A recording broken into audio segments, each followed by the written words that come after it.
Welcome to the war. From Boise, Idaho, this is your host, Adam Graham. If you have a comment, send it to me, box13@greatdetectives.net. Well, we're going to play an episode of the Cavalcade of America. Originally, I was going to play the episode that aired the previous week to this one, but that was a surprisingly subpar episode. So instead, I'm going to bring you a great story of submarine warfare. So here from January 11th, 1943, is Diary on a Pig Boat. The Cavalcade of America, sponsored by DuPont, maker of better things for better living through chemistry.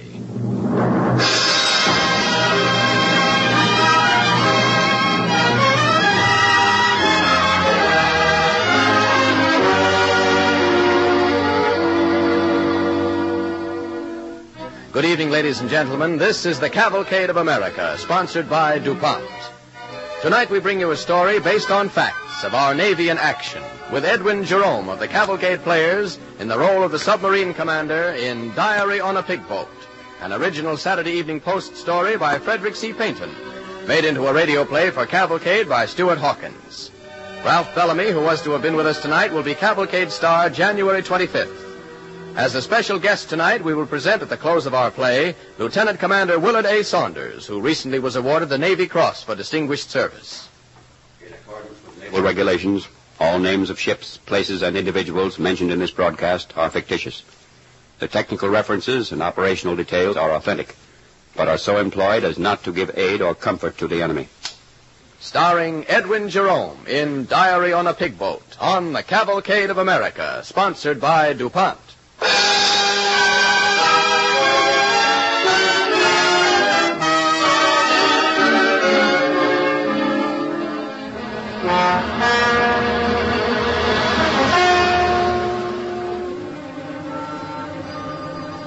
0000 to 0400 hours. Sea calm. Slight ground swell. Wind force 0. Barometric pressure 3010. Air temperature 78.5. Water temperature 80. Course 165. Cruising on service. That's the terse, prosaic way the Navy describes a calm and beautiful night in the Western Pacific. And through the darkness, a long, low sliver of steel slides leisurely along, its narrow deck awash, only its conning tower clear of the water. Night is a respite for this ship. From dawn to dusk she must prowl below the surface, for she is on offensive patrol in enemy waters, and is the hunted as well as the hunter. On the conning tower bridge, young Ensign Waller is watch officer. What time is it, Quartermaster? 4:47, sir. Not long till dawn. The sky's beginning to lighten a bit in the east already. You better call the skipper. Yes, sir. No need of that, Mr. Waller. I'm up already. Morning, sir. Morning. You didn't get much sleep, did you? Oh, enough. Sighted anything? Nothing, sir. The ocean's been empty as a church on a Monday morning. How's she heading, Franklin? 165 on the nose, sir. Right. No trouble holding her on the mouth tonight, eh? No, sir. Easy as steering a baby buggy this weather. What do you know about baby buggies? You're not married, are you, Franklin? No, sir. But my sister's got a set of twins. I helped her wheel them when I was home last time. Oh, twins, eh? I thought I was the only man on board who'd wheeled a set of twins. Well, yours are your own, sir. Franklin's only your twin's uncle. Yes. I expect mine have about outgrown that double-barreled pram by now. Well, kids can do a lot of growing in a year, I guess. They sure can. You'll see when you get one of your own. Oh, I won't worry about that till I found out who's going to be its mother. That's still unsettled. Just as well for you and her, too, until this business is over. I'm going below to the control room. Keep her on the same course and speed until we submerge at sunrise, Mr. Waller. Yes, sir. Same course and speed until we submerge.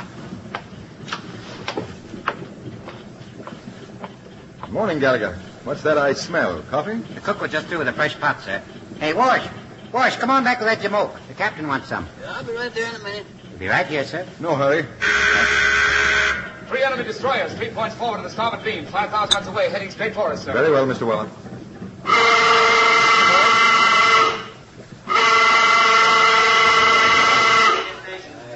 Steering transferred to control, sir. Diesel stop. All ventilators closed, sir. Bridge secure, sir. Power hatch closed, sir.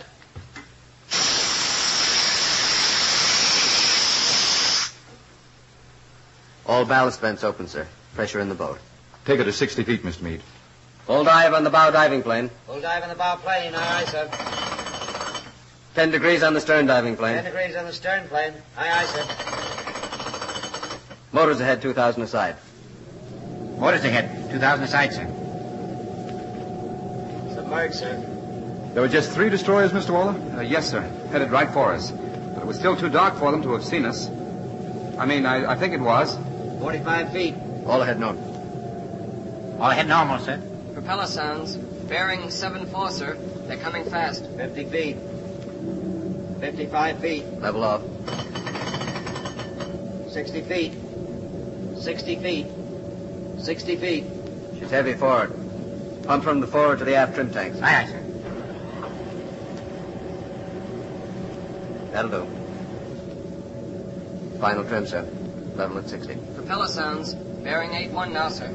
Closing in fast, too. I don't think they could have seen us. Bearing 8-4 now, sir. Looks like they'll go right over us.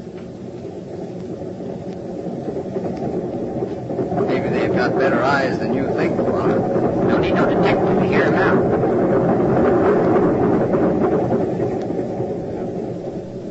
Whatever they had in their minds, it was us, Mr. Waller. I didn't think they saw us. Hey, Red. Red Franklin. Yeah? Didn't that note remind you of the Times Square subway station? Honest, Gallagher, what things can remind you of Times Square? Propeller sounds. Bearing 266. Receding. Those destroyers are in an awful hurry, Captain. Just what I was thinking. They're the advance guard for something. And something rather important, I should say. Well, whatever it is, we're inside their guard ring now. Stop all motors. Aye, aye, sir. All motors stopped, sir. Listen all round, Tom. Destroyer propellers. Still bearing 266. But much fainter, sir. No, nothing but those destroyers, sir. Well, it's almost sunrise topside. A few minutes more, it'll be light enough up there to use the periscope, Mr. Meade. Nothing on the sound detector, sir. Not even the destroyers now. Very well. All ahead normal. Aye, aye, sir. All ahead normal, sir. Take her up to periscope depth, Mr. Meade. Full rise on the bow plane. Full rise on the bow plane, sir.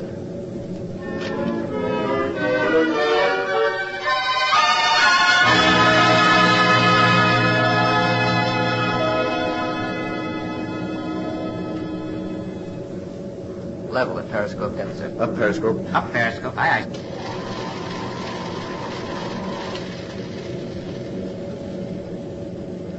Light enough to see anything yet, Captain? Yeah. If there's anything to see. Don't look like he's finding nothing. Quiet, Gallagher. Ah. He spotted something. Quiet. Enemy cruiser bearing 075 relative. Looks like a big one. Down periscope. The silhouette book, Mr. Waller. Here you are, sir. No. Ah, this is it. Japanese heavy cruiser of the Hura Tiger class. One of their newest. And biggest. Hot doggy. Up periscope. That's her, all right. Angle on the bow, 15 starboard. 10,000 yards. Mark. Mark. Bearing 232 true. Course 040 true. You are 2,600 from the track. Enemy cruiser speed 20. Enemy cruiser speed 20. Down periscope. Aye, aye, sir. What do you make it, Mr. Meade? You've got 12 minutes to approach for a bow shot. A bow shot. Oh, baby. I shall fire within 1,000 yards, Mr. Meade. Right, sir. All ahead, 3,000 aside. 20 degrees right rudder. To course 310. Aye, aye, sir. A bow shot for less than 1,000. Boy, this is going to be good.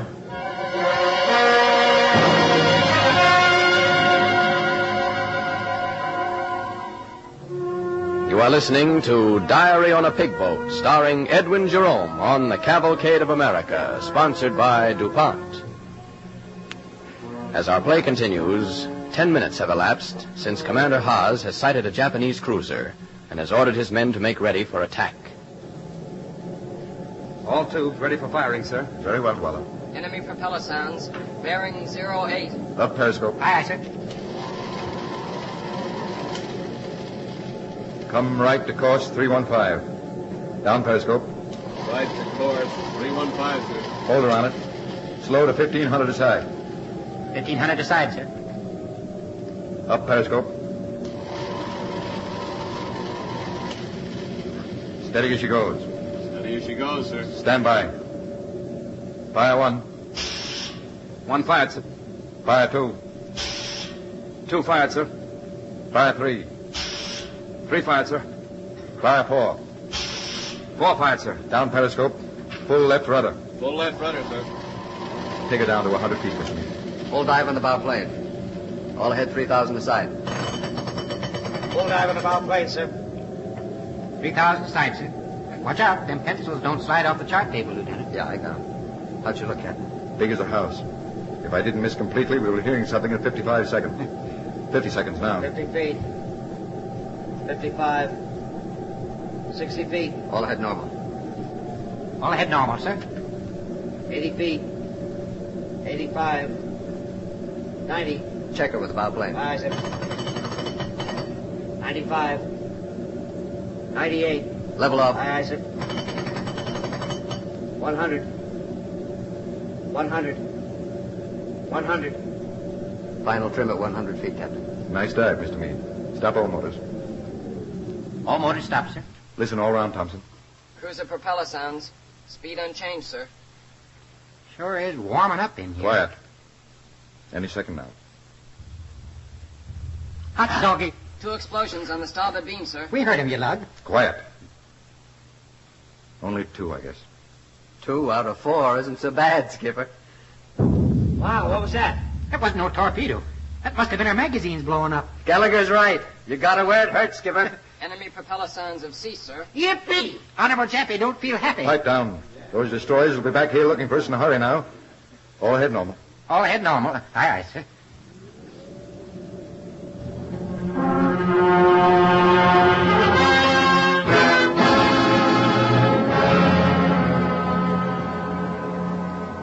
In the logbook, the entry reads, 2 explosions heard at 0544 hours.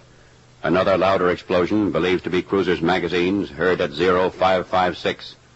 Believe enemy cruiser badly damaged or sunk, as enemy propeller sounds ceased with last explosion.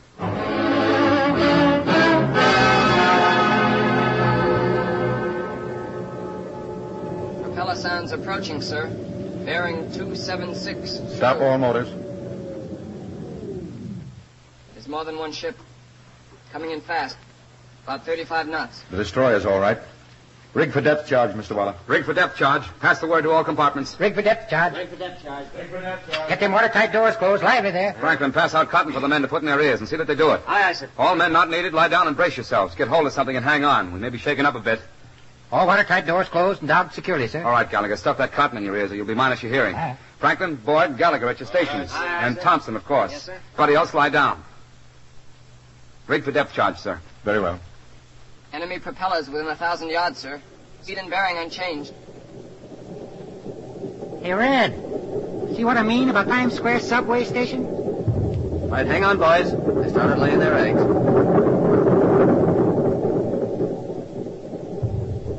Don't remind me of Times Square at all, Gallagher. There go the lights. Just made them flicker, that's all. Hang on. She'll right herself. Ride 'em, cowboy. There go the lights again. Gallagher, switch on the battle engine. Aye, sir. Boyd's hurt, sir. He was thrown against the regulator valve. I ain't hurt. A little whack on the conch. They're moving away. How about those main lights? Main lighting circuit dead, sir. Main lighting circuit dead, sir. Main lighting circuit dead, sir. Main lighting circuit dead, sir. Main lighting circuit dead, sir. We're below test step, sir. Blew us down a bit, didn't they? All ahead normal. Aye, sir. What's the matter, Gallagher? No power on the starboard motor, sir. Only the port side's working. No power on the steering motor, sir. Shift to hand steering. Call the motor room, Gallagher. Aye, sir. Shifted to hand steering, sir. Shifted to hand control of both diving planes, sir. Main motor contactor panel on the starboard motor is broken, sir. Pressure hose beginning to crumble, sir. We're well below test. And we'll have to take a chance on their hearing us. Take us up away, Mr. Meade. Full rheostat on the port motor. Full rise on the bow planes. Aye, sir. Full rise on the bow plane, sir. Cripes, is that depth needle stuck there? Beginning to rise, sir. Level off at 160 feet, Mr. Meade. A flashlight on chart table, Mr. Waller. Right here, sir. I thought so. Deep water here, but there's bottom at 180 feet, about 12 miles west. If we can get over there, we got a chance. We'll level off at 160, Mr. Meade. Enemy propeller sounds returning, sir. What's our depth? 170, sir. 168. Stop the motor. Listen all round. Enemy propeller sounds approaching. Bearing 182 relative. Distance now about... Enemy propeller sounds stopped, sir. I thought he'd stop to listen pretty soon. Well, we'll outweight him, that's all. We won't be able to control our depth very long without headway, sir. Long enough, I hope, Mr. Meade. How'd you cut your hand, Mr. Waller? Oh, it's nothing at all, sir. I must have scraped it against the aft elevator chain, and we were being bounced around. You better have the pharmacist's mate look at it as soon as we're secure. Yes, sir. No propeller sounds, sir.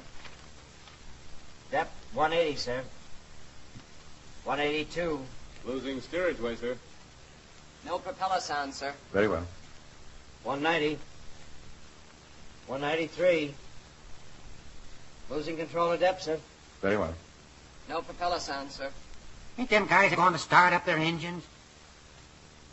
Below test depth, sir. Settling fast. So I see. Propeller sounds, sir. Bearing 185 degrees and going away. Full rheostat on the port motor. Take her up to 100 feet, Mr. Meade. Depth bombs. Bearing 185. Going away, sir. Those rats seem to be on the wrong scent now. Pass the word to secure from depth charge, Mr. Waller.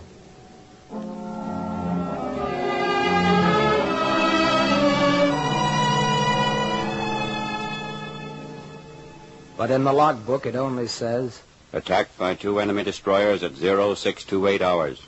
3 depth charges moderately close. No casualties. Lighting and electrical control systems damaged by shock. Main motor contactor panel on starboard motor out of order. Attack ended 0652 hours.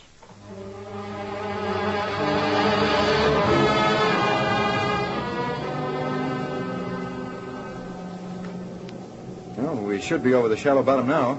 Take it down easy, Mr. Meade. Stop the motor. Half dive on the bow plate. Aye, sir. Half dive on the bow plate, sir. We should find bottom at 180 feet. Yes, sir. Depth 175. As soon as we're on bottom, see that the men are fed, Mr. Waller. Yes, sir. 180. 184. 186. Looks like the charts are wrong, Skipper. Our dead reckoning may be out of it. 190. Where the heck is that bottom? 193. We're down. Flood the regulator. Pass the word on the bottom. Mr. Meade, detail your repair crew. All others will lie down and stay quiet to conserve oxygen.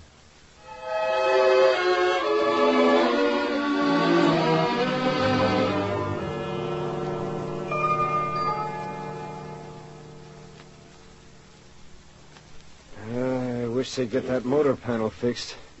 We've been here long enough for my money. Hey, Boyd. Got any gum? Only what I'm chewing. Beginning to feel sort of sick. So hot in the air. Thought some chewing gum might help my stomach. What's the temperature reading now, Mr. Waller? 105. That all it is. We used to get it 120 back in Kansas, but it never felt like this. Light a match, please, Mr. Waller. Yes, sir. Look at that. Barely glowed for a second or two and went right out. Spread the CO2 absorbent powder. Bleed all oxygen bottles for 30 seconds, Mr. Waller. Yes, sir. Franklin. Boyd. Yes, sir. All right, sir. That helps a little.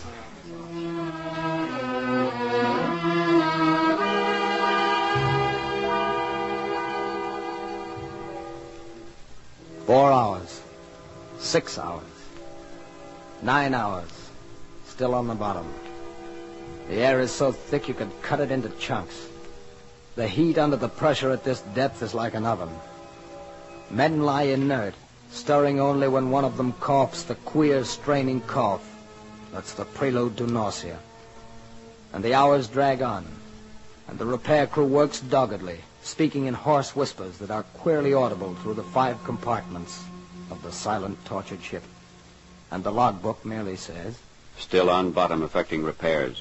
Lead oxygen bottles at 1805 hours.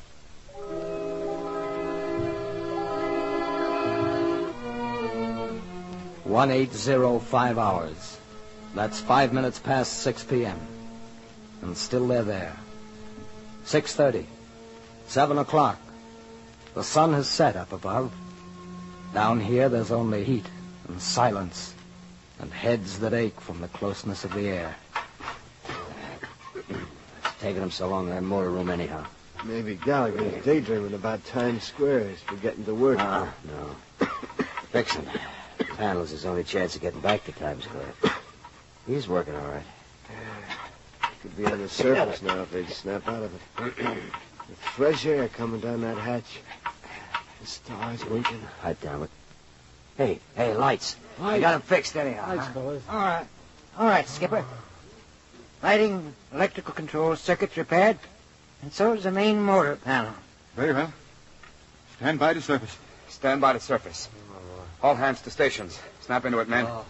Here we go, boys. Express to the roof, huh?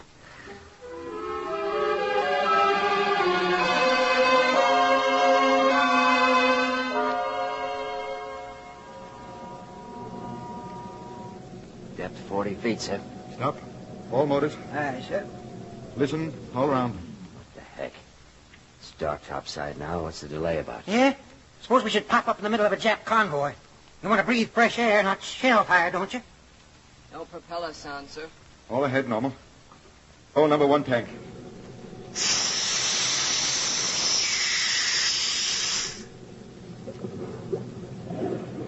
On the surface. Open the conning tower hatch, Franklin. Yes, sir.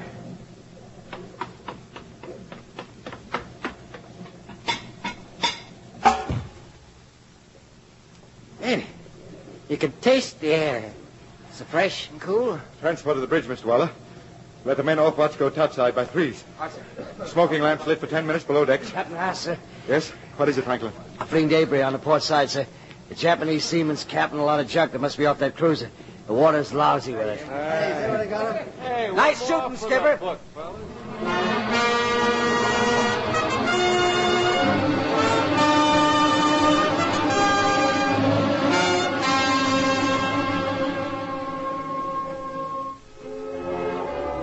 It's midnight again. On the bridge, the skipper has the watch and is starting the new day's page of the logbook. He writes carefully, neatly. Sea calm. Wind force 2. Barometric pressure 3015. Air temperature 76. Water temperature 78. Another nice night tonight, eh, Gallagher? Yes, sir. We've sure been lucky in the weather this trip. A real nice run, I call it.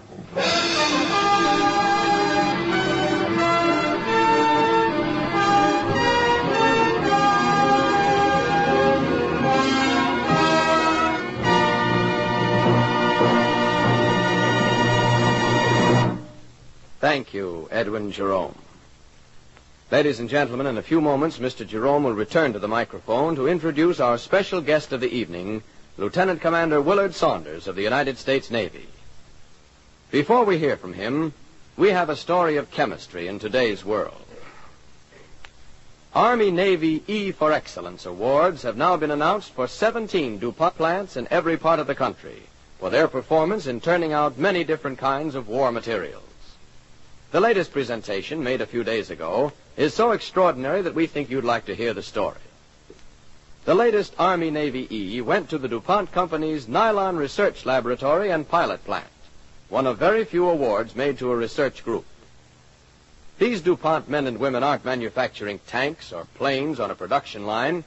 They're working with laboratory and research equipment, using their brains, their technical know-how, exploring the complicated process known as polymerization to increase constantly the military uses of nylon, now most widely used in parachutes.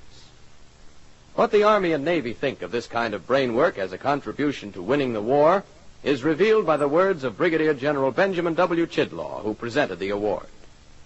Standing in the research laboratory where nylon was born, General Chidlaw said, "The production of new equipment must keep ahead of the needs of the armed forces. The weapons must be ready and waiting for the man, not the man for the weapons. Thus, in a very real sense, the research laboratory is the first line of defense, the first front, the point where victory begins." General Chidlaw went on, in presenting to the men and women of this company the Army-Navy E, both services are bestowing on you an official citation for distinguished service on that first line. And in concluding, the General said, here you have created and developed nylon. Here and in other DuPont plants you manufacture it. The Army and the Navy need it. They need it quickly and in large quantities. It has been and will continue to be tremendously important to our air forces as a replacement for no longer available silk.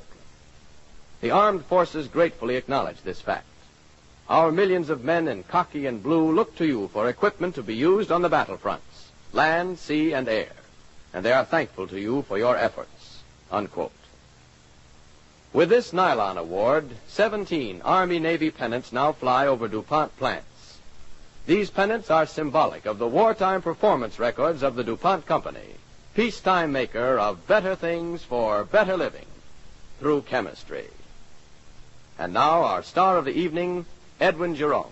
Ladies and gentlemen, we of the Cavalcade Players have great pleasure in welcoming tonight and now in presenting to you a young naval officer who has himself commanded a submarine. Lieutenant Commander Willard A. Saunders, United States Navy. Lieutenant Commander Saunders was awarded last November the coveted Navy Cross for distinguished service. Ladies and gentlemen, Lieutenant Commander Saunders.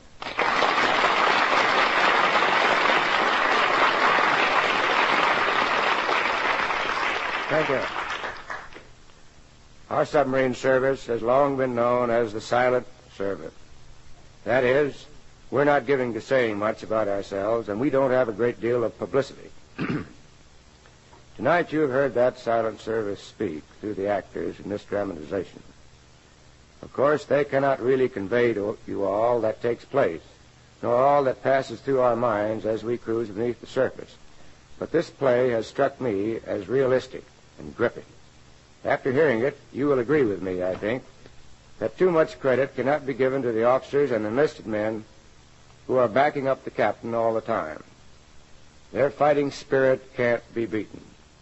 Our submarines, and incidentally, because the public has clung to the name pigboat, don't think they are not clean, powerful, large, and pretty comfortable, for they are.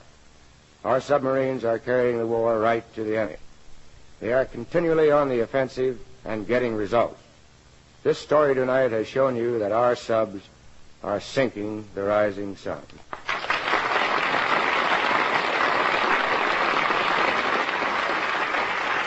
Ladies and gentlemen, before telling you of next week's program, I want to give a special message to young women between the ages of 18 and 35. Nursing is one of the critical woman power shortages of the war. 15,000 nurses have been taken from our hospitals into the Army and Navy Nurse Corps since Pearl Harbor. Thousands more are needed, both at home and in the field. If you are a citizen and have graduated from high school, won't you join the fight to help people keep well and get well?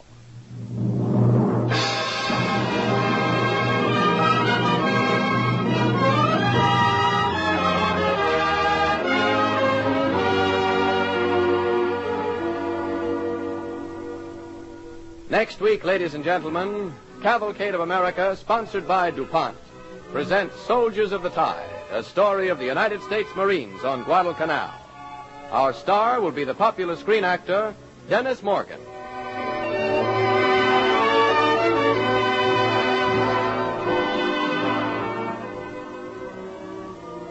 Don't forget next week, Dennis Morgan in Soldiers of the Tide, an exciting story of the fighting Marines on an island in the Pacific.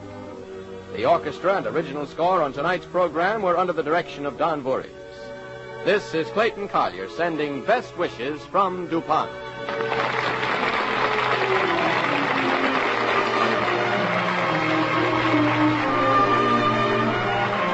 The appearance on this program of Lieutenant Commander Saunders does not necessarily constitute an endorsement of the sponsor's product by the Navy Department. This program came from New York. This is the National Broadcasting Company.